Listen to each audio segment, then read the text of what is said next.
देखिए, जब भी एक हम स्फिंगोफॉस्फोलिपिड को बनाते हैं, अब गौर करिएगा, मैं थोड़ा बड़ा करके डायग्राम बना रहा हूं, क्योंकि लर्निंग में हम क्या बोलते हैं, learn like a child, express like an adult. आप सबको पता है कि हम इस बात को फॉलो करते हैं। जब हम बचपन में किसी चीज को सीखते थे तो कैसे सीखते थे, बड़ा बड़ा करके। एक पूरे पेज में एप्पल रहता था तो सीख जाते थे, है ना। तो थोड़ा सा सीखने वक्त हम लोग को इस एप्टीट्यूड को डेवलप करना। अभी हम लोगों ने सीखा यहाँ, और इसके साथ अगर एक ग्लूकोज मॉलिक्यूल जुड़ेगा तो कैसे जुड़ेगा, ठीक है। तो let's see a glucose molecule. एक ग्लूकोज मॉलिक्यूल को हम लोग देखते हैं।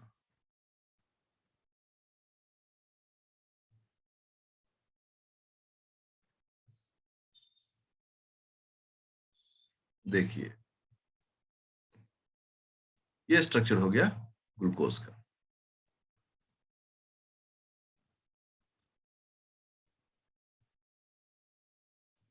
क्योंकि जब हम पढ़ते हैं तो हमको इमेजिनेशन भी करना पड़ता है कि इसका स्ट्रक्चर कैसा दिखता है। देखो, ऐसे होता है ग्लूकोज का। तो अब सब बताओ मुझे कि इस बॉन्ड का क्या नाम होगा, ठीक है। ये जो बॉन्ड है इसका क्या नाम है, ठीक है। जब हम इस बॉन्ड के बारे में बात करते हैं,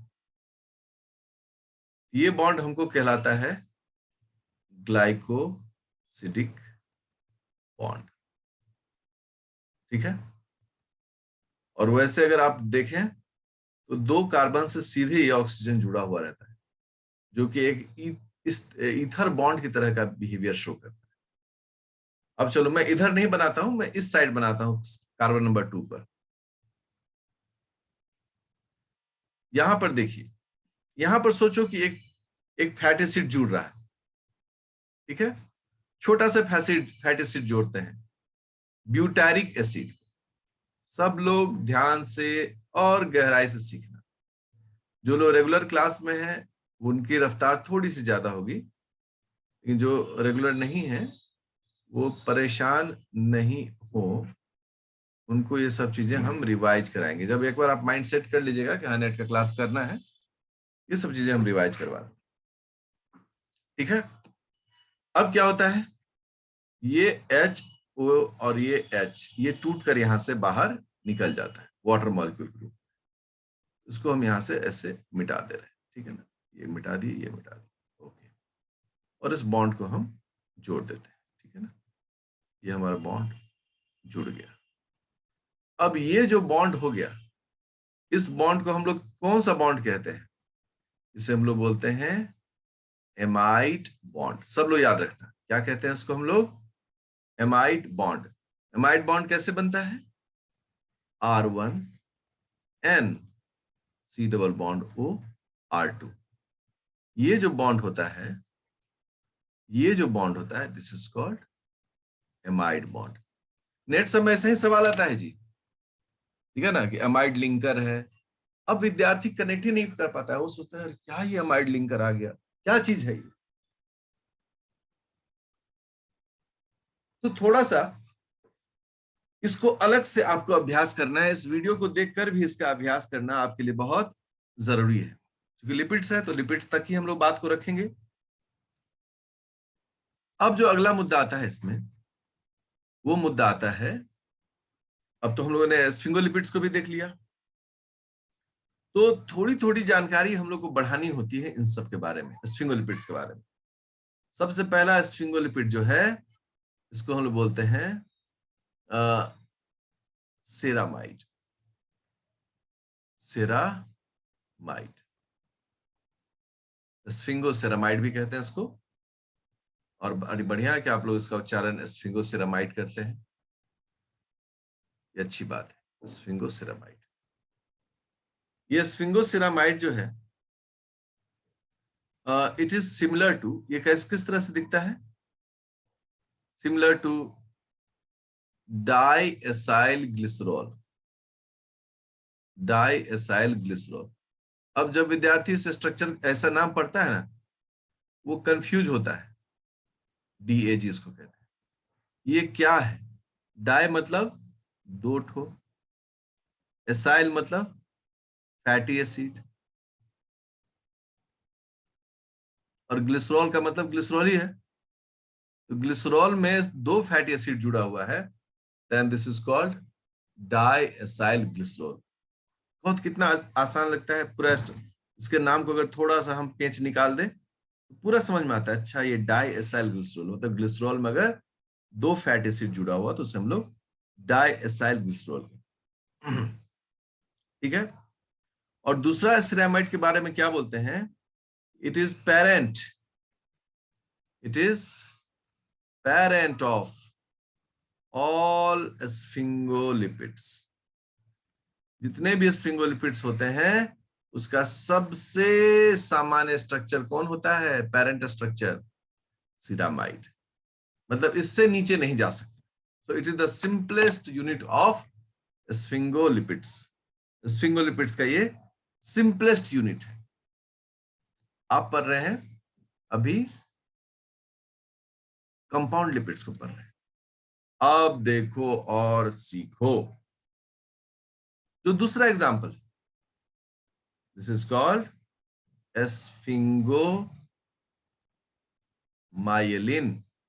बताओ तो स्फिंगोमाइलिन कहां होता है? बोलो। न्यूरॉन में। बिल्कुल सही है। ये न्यूरॉन में होता है, इन माइलिनेटेड न्यूरॉन। थोड़ा सा ऐसे बोलना पड़ेगा, नहीं तो न्यूरॉन तो बिना माइलिन का भी होता है। इन माइलिनेटेड न्यूरॉन्स। और इसका रंग कैसा दिखता है? वाइट। ये वाइट दिखता है जी, है ना। और स्फिंगोमाइलिन किस चीज से बना हुआ होता है? Sphingosine plus one fatty acid. ये वन फैटी एसिड कौन सा लिंकेज करता है? Amide linkage. अभी पढ़ा है ना सबको तुरंत, अभी अमीनो ग्रुप से जोड़े थे, एमाइड लिंकेज। प्लस तीसरे कार्बन पर क्या जुड़ा रहता है? फॉस्फेटिडाइल कोलीन या फॉस्फेटिडाइल इथेनोलामाइन। अब देखो, जितने विद्यार्थियों ने नींद को त्याग कर, मैं जब पढ़ा रहा था प्रीवियस क्लास में स्ट्रक्चर को, तो मेहनत किए हो, उन सब के दिमाग के सामने ये सब स्ट्रक्चर आ गया होगा। और जितना विद्यार्थी आलसी हो गया होगा उसको आज कंफ्यूजन होगा। कोई दिक्कत नहीं है, इसका वीडियो शेयर किया हुआ है, आप प्लीज इसको देखिए। ये स्फिंगोसाइन जो होता है वो माइलिनेटेड न्यूरॉन, मतलब न्यूरॉन के ऊपर माइलिनेटेड कवर को शो करता है। जब हम लोग न्यूरॉन का स्ट्रक्चर बनाते हैं, सब लोग बनाते हैं, 10th में तो ये क्वेश्चन ही आ जाता है बोर्ड का, ठीक है ना। इस तरह से माइलिनेटेड न्यूरॉन्स होता है। उस पर हम लोग ऐसा करके दिखाते हैं कि इसके ऊपर में कुछ कोट लगा हुआ है ना। और उसको हम लोग लिखते हैं कि ये जो कोट है, ये कोट माइलिन शीथ है ना। इसे हम लोग कहते हैं ये माइलिन शीथ है। ये कंटिन्यूअस नहीं होता है, बीच में खाली जगह भी रहता है। This is called node of Ranvier. और इसको हम लोग क्या कहते हैं कि ये व्हाइट दिखता है, इसलिए न्यूरॉन का ये जो हिस्सा होता है, एक्सॉन का हिस्सा, ये व्हाइट मैटर कहलाता है, मतलब व्हाइट मैटर का हिस्सा होता है। और बाकी जो ऊपर होता है साइटोन, क्योंकि माइलिन नहीं होता है इसलिए ग्रे दिखता है ना, ग्रे मैटर। तो why some neurons appear white matter? Because of myelin sheath. और माइलिन शीथ क्या होता है? ये इलेक्ट्रिसिटी के लिए एक इंसुलेटर का काम करता है। तो इंसुलेटर मतलब इससे बिजली प्रवाहित नहीं हो सकता है। इसलिए आप क्या पढ़ते हैं कि जब न्यूरॉन्स पर जंप करता है करंट, तो बहुत तेजी से मूव करता है, that is called saltatory movement. तो जब न्यूरॉन्स का फिजियोलॉजी पढ़ेंगे तो पढ़ेंगे इन सब चीजों को, लेकिन जो बेसिक गहराई की बातें होंगी वो गहराई की बातें इसी लिपिड से होता है। इसलिए जिसकी बायोकेमिस्ट्री अच्छी होती है वह बायोलॉजी का बहुत अच्छा विद्यार्थी माना जाता है। और कहीं भी इंटरव्यू दोगे, अगर बायोकेमिस्ट्री डील कर लिए बाबू, तो प्रोफेसरी भी हाथ में आ जाता है। अब हम लोग देख रहे हैं तीसरा एग्जाम्पल। तीसरा एग्जाम्पल का नाम है गैंग्लियोसाइट्स। गैंग्लियोसाइट्स में दो तरह का नाम है। एक है गैंग, मतलब कि ये गैंग्लियन को शो करता है। और गैंग्लियन कहाँ मिलता है? Ganglion in nervous system. Ganglion in nervous system. और दूसरा हो गया ये क्या हो गया? ये लिपिड का नाम हो गया। तो वैसे स्फिंगोलिपिड्स जो नर्वस सिस्टम के गैंग्लियन पर मिलता है उन्हें हम लोग गैंग्लियोसाइट्स कहते हैं। ठीक है। अगर इसमें देखेंगे इसका कंपोजिशन, तो स्फिंगोसाइन, स्फिंगोसाइन के साथ कितना फैटी एसिड? 1 fatty acid. और फैटी एसिड में कौन सा लिंकेज है, जल्दी बताएं। Amide linkage. अमाइड। हाँ, इसको बार बार लिखना, शुरू में सीखना है ना, जितने बार इसमें जोड़े उतने बार लिखें। प्लस एक ओलिगोसैकेराइड है। ओलिगोसैकेराइड। ओलिगोसैकेराइड क्या होता है? छोटा सा चेन शुगर का, उसे हम लोग क्या कहते हैं? ओलिगोसैकेराइड। जैसे एक ओलिगोसैकेराइड हम क्या बताए थे? बताए थे ग्लूकोज, गैलेक्टोज और एन एसिटाइल ग्लूकोसामाइन।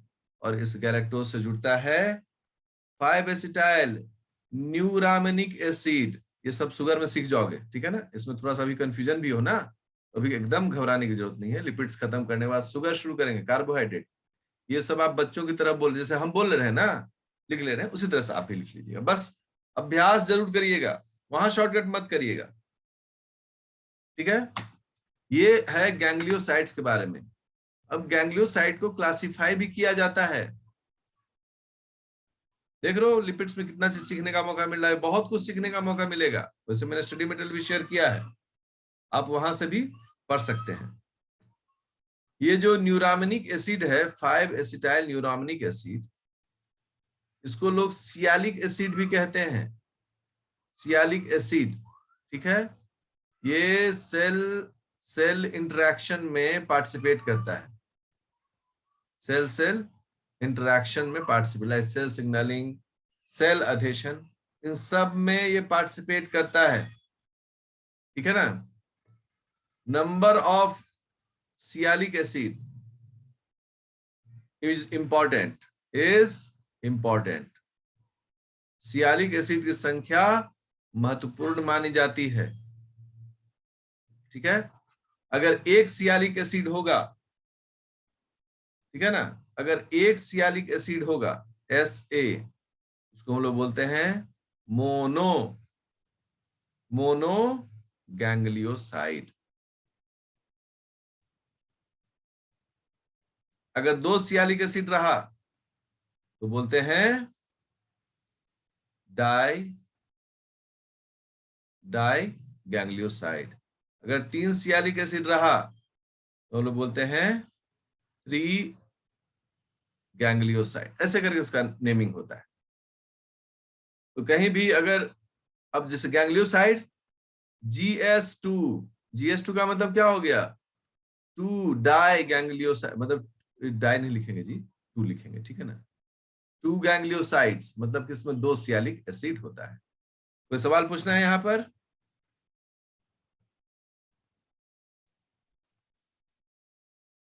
सेरेब्रोसाइट जो होता है ना, वो नेगेटिव चार्ज होता है एट न्यूट्रल pH। ठीक है। सेरेब्रोसाइट जो होता है इसमें सिर्फ एक ही शुगर होता है, एक्स के पास या तो गैलेक्टोज जुड़ेगा या फिर ग्लूकोज जुड़ेगा, दो में से कोई एक ही जुड़ेगा। अगर गैलेक्टोज जुड़ता है तो ये अगर गैलेक्टोज जुड़ा है एक्स की जगह पर तो फाउंड इन, कहां मिलता है? Found in plasma membrane of neuron. अगर गैलेक्टोज की जगह पर ग्लूकोज जुड़ता है तो found in plasma membrane of non neuron cells, non neuron cells. अच्छा, सेरेब्रो मतलब समझते हैं सब लोग, ब्रेन का हिस्सा ही है सेरेब्रल हेमिस्फीयर, सेरेब्रो बना, ये सभी ब्रेन में ही पाए जाते हैं। अब आपको लगता है बाबा रे कितना सारा लिपिड पाया जाता है ब्रेन में, बिल्कुल सही है। इसलिए सप्ताह में कम से कम 1 चम्मच घी जरूर खाएं। तो अब आप ये सब चीज को जो देख रहे हैं, आपका एक नॉलेज पिकअप हो रहा है कि अच्छा इतने तरह के स्फिंगोलिपिड्स हैं, इतने प्रकार के इसके टाइप्स हैं, इतने तरह से ये काम करता है, है?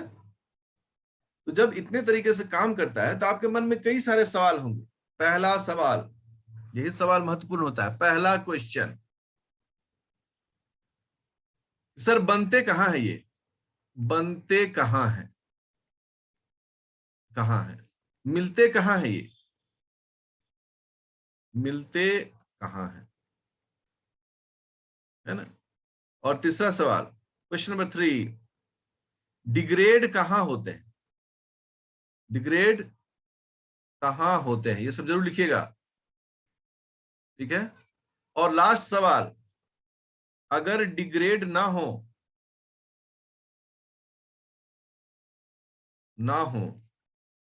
तो क्या होगा? मेटाबॉलिज्म में आ गए। मैंने पहले कहा था कि आपको एप्लीकेशंस भी बताएंगे। बनते कहाँ हैं? तो सभी बनते हैं स्मूथ वॉल्ड एंडोप्लाज्मिक रेटिकुलम में। मिलते कहाँ हैं? तो मिलते तो पड़े अभी, न्यूरॉन्स में मिलेंगे, आरबीसी के मेम्ब्रेन में मिलेंगे, तो मेम्ब्रेन से मिलते हैं। अगर ऐसे हम बोले तो मेम्ब्रेन्स में मिलते हैं, एकदम एक लाइन में। तीसरा, डिग्रेड कहाँ होते हैं? लाइसोसोम में डिग्रेड होते हैं। और अगर डिग्रेड नहीं हुए तो क्या होगा? बीमारियां होंगी, बीमारियां होंगी। बड़ा एकदम सिंपली मैंने चारों चीज को बोला। ये सारे स्फिंगोलिपिड्स जितने भी ये सब कहाँ बनते हैं? स्मूथ वॉल्ड एंडोप्लाज्मिक रेटिकुलम में। मिलते कहाँ हैं? मेम्ब्रेन्स में। डिग्रेड कहाँ होते हैं? लाइसोसोम में। डिग्रेड नहीं होंगे तो क्या होगा? बीमारियां होंगी। तो मन में थोड़ा होता है कुछ देखें सर, कुछ कुछ बताइए, कुछ मजेदार चीज बताइए। आइए मजेदार चीज देखते हैं। Let's see something which is very interesting.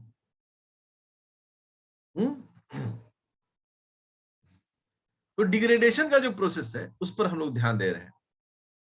Degradation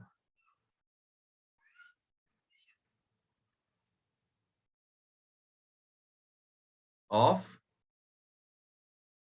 phospholipids and गैंग्लियोलिपिड्स। कुछ कुछ बताते हैं। अगर आप इस तरह से पढ़ते हैं डिग्रेडेशन को, देखिए तो सबसे पहले कैसे होता है? ग्लिसरोफॉस्फोलिपिड्स। ग्लिसरोफॉस्फोलिपिड्स में क्या होता है? ग्लिसरोफॉस्फोलिपिड्स में ग्लिसरॉल्स के साथ फॉस्फोलिपिड्स। ग्लिसरोफॉस्फोलिपिड को कौन सा एंजाइम डिग्रेड करता है? फॉस्फोलाइपेज ए। अरे अभी मन में सवाल आएगा कि सर ए कैसे बन गया? इस सवाल सबको रखिए, इस सब आगे डिस्कस करेंगे, ठीक है ना? तो जब ग्लिसरोफॉस्फोलिपिड्स को फॉस्फोलाइपेज ए कहां पर?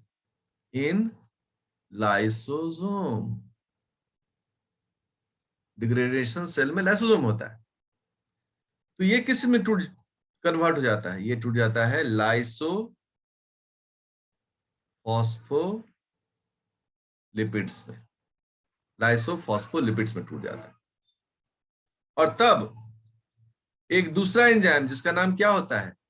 लाइसो फॉस्फोलाइपेज, इसी के नाम से पड़ गया, लाइसोफॉस्फोलिपिड से लाइसोफॉस्फोलाइपेज, जब करता है या फैटी एसिड्स में प्लस स्फिंगो ये प्लस ग्लिसरॉल में प्लस अदर यूनिट्स में ये टूट जाता है। ये डिग्रेडेशन का मेथड। अगर ऐसे हो गया देन ऑल इज वेल। अब अगर ये डिग्रेडेशन ठीक से नहीं हो तो आखिर क्या कारण है कि डिग्रेडेशन ठीक से नहीं होगा? क्यों नहीं होगा?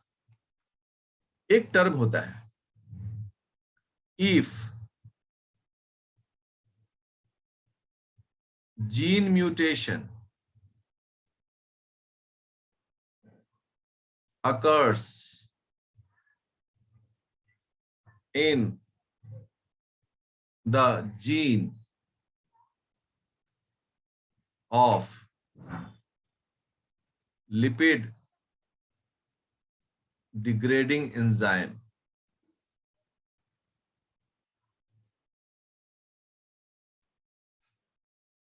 क्या सवाल है? अगर वो जीन जिससे लिपिड डिग्रेडिंग एंजाइम बनता है उसमें अगर जीन म्यूटेशन हो जाए तो क्या होगा? ठीक है, अब लिपिड है, एंजाइम का नाम है लाइपेज। ये यूनिट्स में टूट जाता है। ये नॉर्मल हेल्दी वर्क है। बट जीन म्यूटेशन हुआ तो सवाल पूछा गया कि कैसा जीन म्यूटेशन हुआ? तो हम लोगों ने कहा कि loss of function. Gene mutation कैसा हुआ? Loss of function. अब यहां पर लॉस ऑफ फंक्शन हुआ तो क्या हो गया? लिपिड। एंजाइम का नाम क्या है? लाइपेज। उसके ऊपर क्या लिख दिया हम? माइनस। माइनस लिखने का मतलब क्या होता है? Loss of function. क्या कहेंगे इसको? Loss of function. तो ये क्या हुआ? Lipid could not be digested. Lipid digest नहीं हो पाया। रिजल्ट क्या हो गया? Error storage. सेल में ये स्टोर होते जा रहा है, जिसको हमको क्या कह रहे हैं? Error storage. ये नहीं होना चाहिए, बट सेल के अंदर में एक कचरा के रूप में जमा हो रहा है। Cell will die. एक बूढ़ा आदमी बोलता है मेरा मेमोरी कमजोर हो गया, याद नहीं रहता है। क्यों नहीं याद रह रहा है? क्योंकि उसके न्यूरॉन्स में ऐसे बहुत सारे कचरा जमा हो चुके हैं, जिसके कारण उनका न्यूरॉन ठीक से नहीं काम कर पा रहा है। आज योग का क्यों डिमांड है पूरे विश्व में? क्योंकि योग के माध्यम से हम अपने न्यूरॉन्स को साफ कर पा रहे हैं, है ना? उनको ऑक्सीजन की पहुंच दे रहे हैं, उनको हेल्दी रखने में मदद हो रहा है। ऐसे नहीं है, सब रिसर्च हो रहा है इस पर। तो अब आप देखिए कि अगर जीन म्यूटेशन हो जाए तो क्या एंजाइम काम कर पाएगा? बिल्कुल नहीं काम कर पाएगा। तो जब एंजाइम नहीं काम कर पाएगा तो क्या होगा? तो उसके कारण होगा रेयर जेनेटिक डिजीज। इसके कारण क्या होगा? Rare genetic diseases. रेयर मतलब बहुत रेयरली पाए जाते हैं, जैसे गॉचर्स डिजीज। गॉचर्स डिजीज, जैसे टे-सैक डिजीज। टे-सैक डिजीज, जैसे नीमैन पैक डिजीज। ये सिर्फ अभी आपके नॉलेज के लिए बता रहे हैं, ठीक है? जैसे फेबर डिजीज। इसका हम अध्ययन दो जगह करेंगे। एक थोड़ा सा हम लोग यहीं पर करेंगे जहां पढ़ रहे हैं टॉपिक फॉस्फोलिपिड्स कंपाउंड, यही करेंगे। और दूसरा लाइसोसोम में करेंगे। तो कुछ यहां हम लोग डिस्कस करेंगे और बाकी सब कहां डिस्कस करेंगे? लाइसोसोम में। पढ़ने का तरीका बदल जाएगा और जब उससे क्वेश्चंस आपको मिलेगा ना तो आपको लगेगा सो इजी, इतना आसान है, इसको हम आसानी से सॉल्व कर सकते हैं। ठीक है? तो नेक्स्ट क्लास में हम लोग देखने जा रहे हैं कि कैसे इसका मेटाबॉलिज्म होता है और कैसे एरर्स होते हैं। ठीक है,